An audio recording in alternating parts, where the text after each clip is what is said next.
గుంటూరులో ఎమ్మెల్సీగా పోటీ చేస్తున్న ఆలపాటి రాజేంద్ర ప్రసాద్ అభ్యర్థిత్వాన్ని రద్దు చేయాలని కార్మిక నాయకుడు పిల్లి బాబురావు కలెక్టర్కు ఫిర్యాదు చేశారు.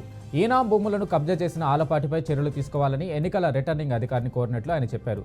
2002లో ఈనాం భూములలో ఎస్సీ, ఎస్టీ, బీసీ మైనార్టీలు 1600 కుటుంబాలు గుడిసెలు వేసుకుంటే బెదిరించి కేసులు పెట్టి ఆ భూమిని ఆలపాటి లాక్కున్నారని కార్మిక నాయకుడు పిల్లి బాబురావు ఆరోపించారు. ఆలపాటిపై ల్యాండ్ గ్యాబరింగ్ కేసు నమోదు చేయాలని డిమాండ్ చేశారు.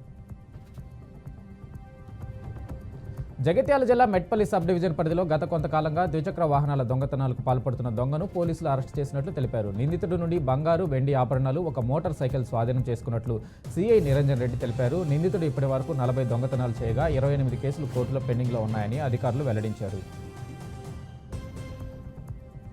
రోడ్డు ప్రమాదంలో ఇంటర్ విద్యార్థి మృతి చెందిన ఘటన చిత్తూరు జిల్లా పొంగునూరు మండలం కత్తరపల్లిలో చోటు చేసుకుంది. ఘటనా స్థలానికి చేరుకున్న పోలీసులు ద్విచక్ర వాహనంపై అదుపు తప్పి ఇంటర్ విద్యార్థి సంతోష్ మృతి చెందినట్లు నిర్ధారించారు. అనంతరం మృతదేహాన్ని పోస్టుమార్టం నిమిత్తం ప్రభుత్వ ఆసుపత్రికి తరలించినట్లు పోలీసులు వెల్లడించారు. నాగర్ కర్నూలు జిల్లా తిమ్మాజిపేట మండలం మారేపల్లికి చెందిన బాలనాగయ్య అనే వ్యక్తి మోకాళ్లపై నడుచుకుంటూ శ్రీశైలం మల్లన్న దర్శనానికి బయలుదేరారు. శివస్వాముల సహాయంతో వృద్ధ వయసులో సాహసోపేతమైన ఈ కార్యక్రమానికి చేపట్టారు. మరికొందరు శివస్వాములు అతనికి సహాయం చేస్తూ రోడ్డుపై దుప్పట్లు పరుస్తూ ఆయనను అనుసరిస్తూ శ్రీశైలం మల్లన్న దర్శనానికి బయలుదేరి వెళ్లారు. కర్నూలు జిల్లా మంత్రాలయంలోని ప్రభుత్వ పాఠశాలలో సమావేశం నిర్వహించారు. ఈ సమావేశంలో ఏఐఎస్ఎఫ్ కార్యదర్శి థామస్, ఏఐవైఎఫ్ కార్యదర్శి రాజు పాల్గొన్నారు. విద్యార్థులతో వెట్టి చాకరీ చేస్తున్నారని, చెట్లకు నీరు పోయించడం, చెత్త ఊడవడం వంటి పనులు చేపిస్తూ విద్యార్థులను తీవ్ర మనస్తాపానికి గురి చేస్తున్నట్లు ఏఐవైఎఫ్ కార్యదర్శి రాజు తెలిపారు. తమ పిల్లలను బడికి పంపిస్తే వాళ్లతో వెట్టి చాకరీ చేయించడం చాలా బాధాకరమని తల్లిదండ్రులు ఆవేదన వ్యక్తం చేశారు. ఈ విషయంపై ఉన్నతాధికారులు స్పందించి హెచ్ఎంను విధుల నుంచి తొలగించాలని డిమాండ్ చేశారు. లేని పక్షంలో ధర్నాలు నిర్వహిస్తామని ఏఐఎస్ఎఫ్ నాయకులు హెచ్చరించారు. మేడ్చల్ జిల్లా పోచారంలోని నల్ల నరసింహారెడ్డి కళాశాలలో టెక్ ఫార్మా సంప్రతి వేడుకలు నిర్వహించారు. ఈ కార్యక్రమానికి ముఖ్య అతిథిగా Cyient limited founder BVR Mohan Reddy హాజరై వేడుకలను ప్రారంభించారు. అనంతరం విద్యార్థుల కోసం 4 రోజులు క్రీడలు, సాంస్కృతిక కార్యక్రమాలు చేపట్టినందుకు కాలేజీ యాజమాన్యానికి అభినందనలు తెలిపారు. రోజుకు టెక్నాలజీ పెరుగుతుండటంతో విద్యార్థులు భవిష్యత్తులో టెక్నాలజీని ఎలా వినియోగించుకోవాలని విద్యార్థులకు మోహన్ రెడ్డి తెలియజేశారు. అనంతపురం జిల్లా రాయదుర్గంలోని రోడ్లు భవనాల శాఖ అతిథి గృహంలో ప్రభుత్వ విప్ కాలువ శ్రీనివాసులు సమావేశం నిర్వహించారు. రాజ్యాంగాన్ని ధిక్కరిస్తున్న వైఎస్ జగన్కు రాష్ట్రంలో ఉండే అర్హత లేదని, రాష్ట్రంలో జగన్ దుశ్శాసనుడి పాత్ర పోషిస్తున్నాడని శ్రీనివాసులు ధ్వజమెత్తారు. సభ్య సమాజం తలదించుకునేలా జగన్ చేస్తున్నారని మండిపడ్డారు. ఇలాంటి వ్యక్తి ఎమ్మెల్యేగా కూడా అనర్హుడని స్పష్టం చేశారు. ప్రజలు చంద్రబాబు పాలనను విశ్వసిస్తున్నారని, జగన్ చెత్త బెదిరింపులకు పోలీసులు బెదరరని శ్రీనివాసులు తెలియజేశారు.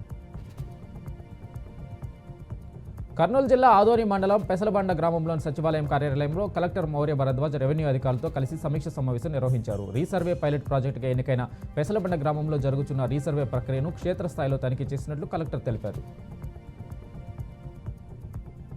కర్నూలు జిల్లా ఎమ్మిగనూరులోని మున్సిపల్ కార్యాలయం ఎదుట సిపిఐ నాయకులు ధర్నా నిర్వహించారు. బర్డ్ ఫ్లూ వ్యాధి వ్యాపిస్తున్న ప్రభుత్వ నిబంధనలు పాటించని చికెన్ సెంటర్ యాజమాన్యాలపై చర్యలు తీసుకోవాలని సిపిఐ న్యూ డెమోక్రసీ జిల్లా నాయకులు సత్యనారాయణ డిమాండ్ చేశారు. అలాగే చనిపోయిన కోళ్లను బహిరంగ ప్రదేశాల్లో పాడవేయడం వలన ప్రజలు అనారోగ్య పాలవుతున్నారని సిపిఐ నాయకులు ఆగ్రహం వ్యక్తం చేశారు.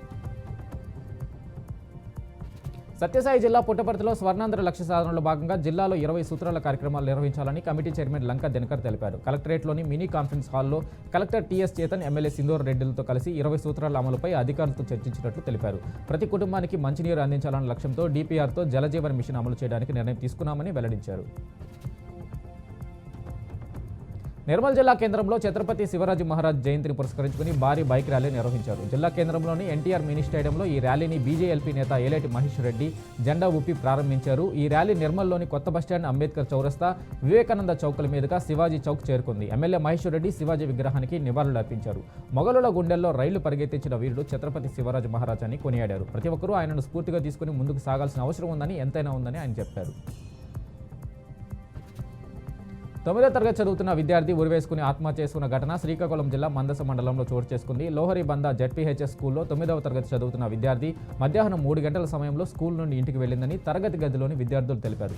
బాలికను వెతుకుంటూ స్కూల్ టీచర్లు వెళ్లేసరికి విద్యార్థి ఉరివేసుకుని ఉన్నట్లు టీచర్లు తెలిపారు. సమాచారం తెలుసుకున్న పోలీసులు కేసు నమోదు చేసి దర్యాప్తు చేస్తున్నట్లు వెల్లడించారు. నంద్యాల జిల్లా ఆళ్లగడ్డ టౌన్లో అట్ల శ్రీదేవి మరణానంతరం రాజకీయం నాటకీయ పరిణామంగా మారిందని ఆమె కుమారుడు హర్షవర్ధన్ రెడ్డి అన్నారు. అమ్మ చనిపోయిన 6 నెలలకే నాన్న చనిపోవడం వల్ల ఇంట్లో ఒంటరి ఆవేదన చెందుతున్నారని హర్షవర్ధన్ రెడ్డి వాపోయారు. అమ్మ టీడీపీలో చేరి ప్రచారం చేసి పార్టీకి ఎంతో సేవ చేసిందని ఆయన గుర్తు చేశారు. అమ్మను చంపిన వాళ్లకు శిక్ష పడకపోగా తన కళ్ల ముందే తిరుగుతుంటే ఎలా తట్టుకోవాలో అర్థం కాక తాను వైసీపీలో చేరాలనుకుంటున్నట్లు వెల్లడించారు. విషయం తెలుసుకున్న అఖిల ప్రియ పార్టీ మారవద్దని తనకు న్యాయం జరిగేలా చూసుకుంటామని హామీ ఇచ్చినట్లు తెలియజేశారు. పల్నాడు జిల్లా మాచర్ల మండల కేంద్రమైన వెల్దుర్తి పోలీస్ స్టేషన్లో డీఎస్పీ మురళీకృష్ణ సమావేశం నిర్వహించారు. ఈ సమావేశంలో కేపీగూడెంకు చెందిన మక్కని శంకర్ అనే రైతు తన 2 ఎద్దులు పోయాయని కేసు ఇవ్వడం జరిగిందని తెలిపారు. ఈ నెల 18వ తేదీన సిరిగిరిపాడు చెక్పోస్ట్ వద్ద చెకింగ్ నిర్వహిస్తుండగా ఆటోలో గేదెలను తరలిస్తున్న వారిని ఆపి ప్రశ్నించగా తామే అపహరించినట్లు ఒప్పుకోవడం జరిగిందని డీఎస్పీ తెలిపారు. వారిని అదుపులోకి తీసుకుని కేసు నమోదు చేసినట్లు డీఎస్పీ తెలియజేశారు. మద్యం సేవించి ఒక వ్యక్తి హల్చల్ చేసిన ఘటన సరూర్ నగర్ పోలీస్ స్టేషన్ వద్ద చోటు చేసుకుంది. మద్యం సేవించి రోడ్డు మీద పడుకొని వచ్చిపోయే వాహనాలను ఇబ్బంది కలిగించాడని పోలీసులు తెలిపారు. వాహనాల వల్ల ఆ వ్యక్తికి ఏమైనా అవుతుందేమో అని పోలీసులు అతన్ని భయపెట్టి అక్కడి నుండి పంపించేసినట్టు పోలీసు సిబ్బంది తెలియజేశారు.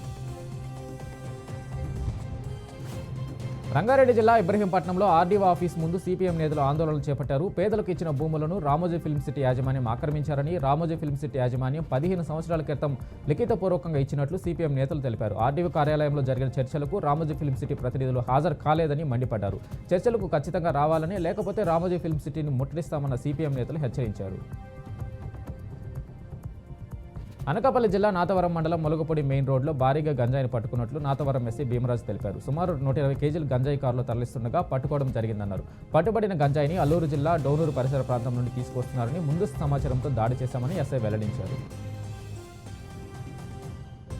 అల్లూరు జిల్లా సిగినాపల్లి కొండపై జోరుగా రంగురాళ్లు క్వారీ తవ్వకాలు చేపట్టిన నిందితులను ఫారెస్ట్ అధికారులు అరెస్టు చేశారు. 10 మందిని అదుపులోకి తీసుకుని వారి నుండి రంగురాళ్లు స్వాధీనం చేసుకున్నట్లు అధికారులు తెలిపారు.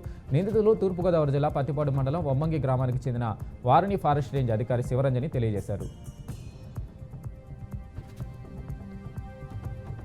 ఆర్టీసీ అద్దె బస్సు ఢీకొని బాలుడు మృతి చెందిన ఘటన వికారాబాద్ జిల్లా బషీరాబాద్లో చోటు చేసుకుంది. 7 సంవత్సరాల శ్రీరామును ఆర్టీసీ అద్దె బస్సు ఢీకొట్టగా తీవ్ర గాయాల పాలయ్యాడు. గమనించిన స్థానికులు చికిత్స నిమిత్తం హుటాహుటిన తాండూరు మాతా శిశు ఆరోగ్య కేంద్రానికి తరలించారు. చికిత్స పొందుతూ బాలుడు మృతి చెందినట్లు వైద్యులు వెల్లడించారు. ఆన్లైన్ బెట్టింగ్లో నష్టపోయి ఇంట్లో ఫ్యాన్కు ఉరివేసుకుని ఆత్మహత్య చేసుకున్న ఘటన ఖమ్మం జిల్లా వైఎస్ఆర్ కాలనీలో చోటు చేసుకుంది. ఎస్కే అజీజ్ ఆన్లైన్ బెట్టింగ్లో సుమారు 36 లక్షల వరకు నష్టపోయాడని స్థానికులు తెలిపారు. వడ్డీ వ్యాపారుల ఒత్తిడి తట్టుకోలేక ఇంట్లో ఎవరూ లేని సమయంలో ఆత్మహత్య చేసుకున్నట్లు స్థానికులు తెలియజేశారు.